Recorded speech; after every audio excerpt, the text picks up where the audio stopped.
Yeah, I always find the fast coming out of it's like last time I probably got more done in the 3 or 4 days out of the fast than I had for a month. It was just incredible. And I've struggled along the way. I've had depression and things like that. So my workload's quite low compared to what it used to be. But I just felt like I was on bloody 10 cups of coffee.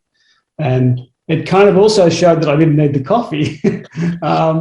But I love Alan's comment about the food tasting like it coming out of a Michelin restaurant, because I think that's kind of the most exciting thing from a mental perspective, because it's like how jaded must I have been about my food before, and now how alert am I? And I think that's kind of what we were talking about yesterday, Patterson, that I think that I've started to relate to the fast and doing it every quarter as my mental refresh. It just happens to be a body refresh, because that's the point where I generally am low for a couple of days. So I sit down and just reflect on what's going on. And then I get this extraordinary boost, which just gets me excited about things again. So it's a perfect time to replan things for the next 90 days. Pardon me. And then I've got the energy to get it started in that first week. So, and that's kind of what we were talking about. There's this mental level here that I'm better at the decisions along the way. So this time it was like, I actually didn't even feel hungry until Saturday at about 5 o'clock. And I was like, oh, shit, I haven't even thought about food for 2 days. What happened there?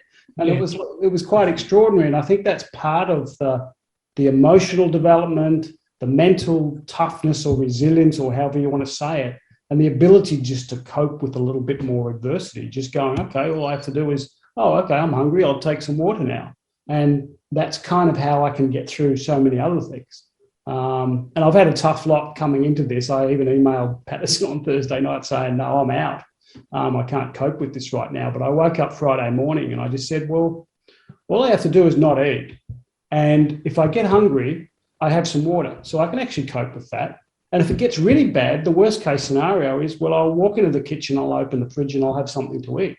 So there's no real downside here. So let's just play this out and see what's going on. And one of the funny things is, so not funny, but my dad died on Thursday and my mum's in hospital with a broken hip. And I've had a lot of people ringing up to say, are you well? Are you looking after yourself?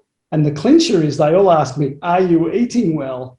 And it's kind of, zip up the lips. Oh, I can't tell them on a fast. They'll go bananas. So it's kind of this thing of this social story around our food as well. And I think that's the thing that's the breakthrough for me. And I've similar, Brent's had some good stories where he shared about he can now go out riding his bike for half a day without any food. And his performance is at least equivalent or better than what it was when he used to fuel up before.